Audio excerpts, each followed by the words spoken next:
Bertandang ke Osaka, Jepang, Timnas Indonesia harus mengakui keunggulan dari tim Samurai Biru dengan hasil 0-6 atas Jepang. Sudah bergabung bersama kami ada analis sepak bola Haris Pardede yang memantau pertandingan di Osaka, Jepang. Bung Harpa, selamat malam. Selamat malam. Bung Harpa, sebelum kita bahas soal permainannya, tapi bagaimana sih respon dari para supporter yang menonton langsung tadi laga melawan Jepang? Ya, semua rasa-rasanya sebenarnya realistis ya dari awal. Kita tahu lawan Jepang itu berat. Ya meskipun mereka main lapis dua atau apapun itu, Jepang tetap Jepang. Tim nomor satu di Asia, baik secara peringkat FIFA maupun juga rutinitas ikut di Piala Dunia. Tim yang bisa mengalahkan Jerman dengan skor gede, kemudian juga bisa mengalahkan Spanyol di Piala Dunia kemarin.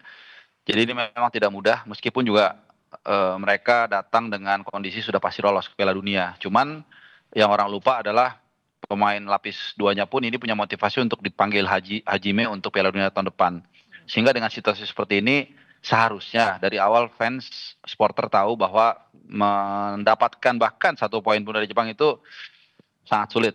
Mereka bermain sangat bagus, sangat terorganisir, para pemain tahu mesti ngapain dan itu diungkapkan dengan gamblang oleh Patrick Kluivert pada konferensi pers yang baru saja berakhir di belakang saya. Jadi saya pikir supporter seharusnya bisa menerima ini meskipun skornya sangat tidak bisa diterima ya karena 6-0 ini sangat besar, apalagi kalau kita sedikit mungkin ke belakang saat kita kalah 4-0 di GBK, sebenarnya kan sudah ada penambahan pemain yang lebih banyak gitu tapi tambah pemain ya ada Joe Pesci, ada siapa lagi, ada Emil Laudero, ada Ole Romni, ada Dean James, tapi kalahnya juga nambah. Mungkin ini yang menjadi beberapa keluhan dari beberapa fans yang sempat saya temui tadi. Oke, nah tadi apa pernyataan dari Coach Patrick Kluivert dengan gol yang 0-6 ya? Kalau tadi kata Bung Harpa ya sebenarnya tidak bisa bukan hal yang membanggakan juga 0-6.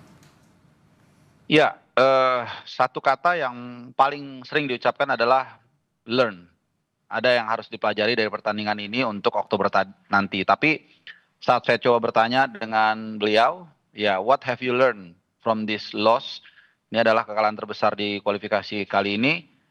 Dia tidak secara gamblang memberikan atau memaparkan hal apa yang paling urgent harus dibenahi untuk Oktober nanti gitu. Jadi ini sebenarnya agak sedikit mengecewakan dari jawabannya. Meskipun again kita harus sadar bahwa saat ini kita memang sudah lolos ke round 4. Satu achievement yang sangat luar biasa, tapi tentu dream, impian dari masyarakat Indonesia bukan hanya berhenti di round 4. Ya berkali-kali saya mengatakan kita belum masuk Piala Dunia, belum lolos. Ya bahkan belum dekat lah, masih ada 2 langkah, mungkin 3 langkah besar yang harus kita lalui. Jadi ya saya pikir banyak harus pembenahan yang harus dipompa, terutama chemistry. Ya kalau kita lihat tadi, seperti yang saya katakan secara individu kita sebenarnya bertambah, tapi kelihatannya tadi banyak kesalahan-kesalahan individu maupun kekurang sigapan ketika satu pemain misalnya kehilangan posisi, yang lain tidak menutup dengan cepat, ini yang membuat kita akhirnya bisa kebobolan 6 kali. Oke, nah Bung Harpa, kalau kita merangkum tadi dua pertandingan Jepang dan juga melawan Indonesia, sebenarnya kan Jepang tadi posisinya lebih dominan, rapat juga, cepat sekali permainannya. Kalau dari Bung Harpa, apa catatan Anda? Dari Jepang, ya yang saya katakan tadi, Jepang ini memang mungkin bukan hanya satu kelas ya, bahkan 2 kelas di atas kita, levelnya sudah dunia, dan ini juga diucapkan oleh Patrick Kluivert tadi saat konferensi pers ya, bahwa ini adalah level World Cup gitu. Mereka bermain sangat tenang, tidak buru-buru, dan ada kalanya mereka mendelay juga gitu. Jadi saya masih ingat juga waktu di GBK ya, di awal-awal mereka tidak terlalu ngotot, dan tapi ketika mereka memang ingin melakukan eksekusi, mereka bergerak sangat cepat ya. Ini juga sudah disinggung juga oleh Joe Pesci di konferensi pers H-1, dia mengatakan para pemain Jepang ini bukan hanya cepat tapi cepat melakukan gerakan. Jadi saya pikir Jepang memang sangat layak menang bahkan dengan skor besar karena memang level mereka sangat tinggi ya dibandingkan kita. Oke, kalau selain chemistry, apalagi yang seharusnya dibenahi oleh timnas? Apakah dari strategi, komposisi pemain, line up dan lain-lain itu sudah tepatkah untuk yang diterjunkan pada malam hari ini sebenarnya? Ya, yang utama itu ya, karena mungkin dalam setahun terakhir ini kan pemain banyak berdatangan baru ya. Mungkin secara materi kita bertambah bagus, tapi secara kekompakan, pemahaman satu sama lain ini masih lebih dibutuhkan lagi. Memang menghadapi Bahrain dan China, terutama menghadapi China. Selepas kita melakukan TC, kelihatan memang permain cukup bagus ya. Tapi lawannya kan China, ya. With all respect, di level materi pemain kita yang saat ini, sebenarnya kita sudah cukup bisa lah menghadapi China. Tapi kalau kamu mau menjadi yang terbaik, kamu harus mengalahkan yang terbaik juga, dan itu belum bisa kita lakukan gitu. Jadi strategi ini juga tadi kelihatan banget ya di pinggir di sisi kanan dan kiri dihabisi wing kita, bahkan sampai harus ditarik keluar Yaakob Sayuri karena cedera.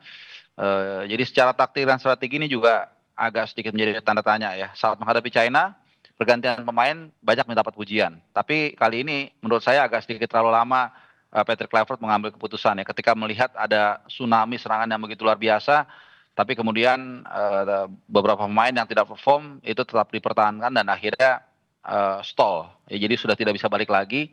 Begitu kita kalah 3-0, 4-0, bukan hanya fans yang lemas, tapi pemain juga kelihatannya sangat down. Termasuk juga oleh Romney yang tadi dikunci habis-habisan. Saya sampai teman-teman media menghitung ya, dia mungkin menguasai bola hanya 7 detik, kemudian hilang. Bahkan ada beberapa kali long ball yang diarahkan oleh Romney, dia nggak bisa menghandle-nya. Jadi ya sekali lagi ini memang kekalahan yang tidak bisa dihindari, tapi skornya mungkin yang agak bikin kita sedikit miris. Bung Har, kan beda juga saat lawan Australia. Jepang menurunkan pemain kayak Wataru Endo, ada Takefusa Kubo juga yang saat itu di bangku cadangan, tapi kali ini merumput dan bahkan mencetak gol. Kenapa kalau menurut Anda Jepang menurunkan komposisi ini? Lapis 2 ya maksudnya ya? Ya, pemain mudanya. Ya karena ya pertama mereka sudah lolos, itu sudah pasti. Kedua, para pemain muda ini kan juga perlu dipersiapkan untuk menjadi pelapis para pemain utama. Kalau mereka cedera mungkin, atau mungkin let's say kena akumulasi kartu dan apapun itu gitu. Jadi ngapain mereka ngotot menurunkan pemain lapis utama, yang mana sebenarnya dengan lapis 2 aja kita bisa kalah 0-6. Jadi itu yang pertama. Dan kedua, ini pemain motivasinya luar biasa. Karena sebagian besar dari mereka ini mungkin berada di gray area antara dipanggil atau nggak dipanggil ke Piala Dunia tahun depan. Sehingga mereka akan melakukan segala cara, dalam arti akan ngotot untuk bisa meyakinkan Hajime bahwa mereka layak untuk dipanggil. Dan yang ketiga, jangan lupa Jepang itu harga dirinya juga sangat tinggi. Ya, apalagi mereka main di hadapan pendukungnya sendiri, tadi hampir full house ya, 36.000 kalau saya nggak salah. Jadi pendukung Jepang itu mungkin sekitar 30 ribuan. Saya pikir mereka nggak akan mungkin lah memberikan partai ini begitu saja.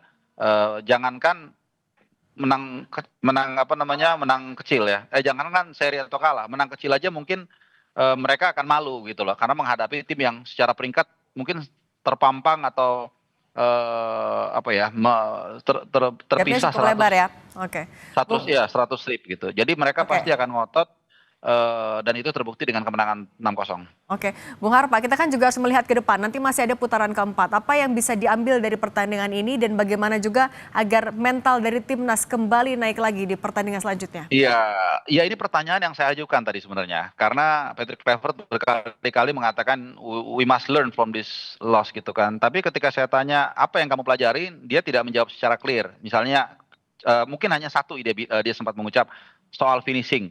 Dia bilang kurang power seperti itu ya, artinya kurang tajam lah gampangnya. Tapi dia tidak merinci juga seperti apa. Padahal kalau kita lihat, kalau kita kalah 6-0 sebenarnya kan lini pertahanan yang nomor 1 harus dibenahi gitu ya. Nah ini tidak dijabarkan bahkan secara eksplisit oleh dia. Jadi ya mungkin bisa saja saya menganggap positive thinkingnya adalah mungkin dia sedang baru kalah, jadi belum sempat untuk berdiskusi dengan Alex Pastur dan juga Denny Lansat untuk membedah benar-benar ya kesalahan apa yang bisa diperbaiki dan jangan sampai terulang saat menghadapi round 4 nanti. Dan di round 4 nanti kita juga masih belum tahu timnya seperti apa, meskipun memang kalau saya boleh menakar-nakar ya, kekuatan nanti tim-tim yang kemungkinan akan berasal dari Timur Tengah itu memang tidak sekuat Jepang, mungkin sedikit di bawah Jepang, tapi tetap ya faktor mental, faktor X ini akan berbicara di sana.